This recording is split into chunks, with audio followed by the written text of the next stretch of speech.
हाँ, इस क्वेश्चन को थोड़ा ध्यान से हम लोग समझेंगे। ठीक है, कह रहा है क्वेश्चन कि प्रकाश की एक किरण एक समतल दर्पण पर लंबवत आपतित होती है।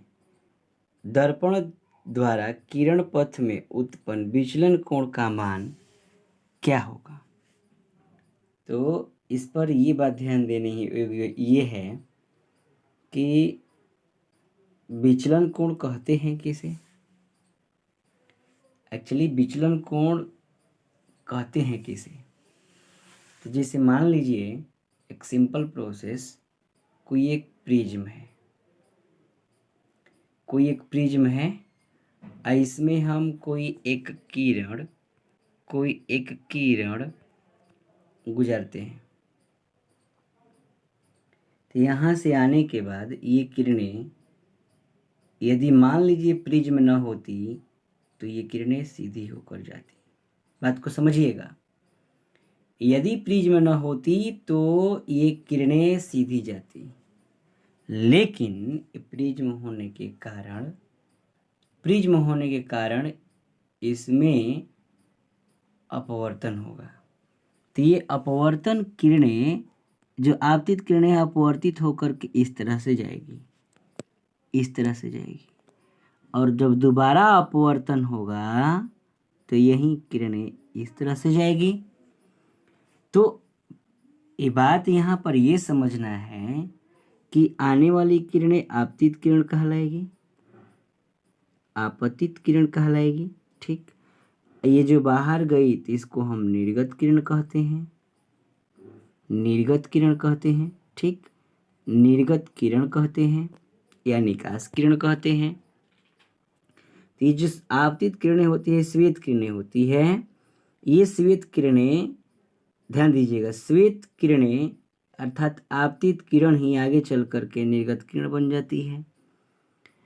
तो श्वेत किरण को निर्गत किरण बनने में जितना झुकना पड़ता है, देखिए यहाँ से आगे बढ़ाएंगे हम तो ये डॉट डॉट डॉट में आगे जाएंगे तो ये वाला निर्गत किरण पीछे की ओर डॉट डॉट डॉट प्रतीत करवाएंगे हम। तो ये जो यहाँ पर एंगल बनेगा ये वाला यहाँ पर, उसको हम कहते हैं विचलन कोण। आइए इसको पुनः हम समझाते हैं, इसको नेक्स्ट पेज पर क्लिक करते हैं। जैसे फटाफट समझिएगा, ये किरणें गई dot dot dot dot dot, ये फिर इधर तो ये जो निर्गत किरणें हैं इसको हम आगे पीछे की ओर बढ़ाते हैं डॉट डॉट डॉट। तो ये जो यहाँ पर जो झुकाव पैदा होता है ना, उसको हम विचलन कोण कहते हैं। जाहिर सी बात है, याद रखिएगा, विचलन कोण बराबर सूत्र होता है, विचलन कोण बराबर 180 degree minus 2i, 180 degree minus 2i, जहाँ i आपतन कोण है। खैर, इसको अगर हम उस फॉर्मूले पर उसको सेट करें तो उसका आंसर, जैसे मान लीजिए वहाँ पर मान लीजिए कोई एक प्लेन मिरर है, ये कोई प्लेन मिरर है, कोई आपतित किरण इस पर आपतित हो रही है तो लंबवत पड़ रही है, तो आपतित किरण लंबवत पड़ती है तो परावर्तित किरण उसी से होकर गुजरती है।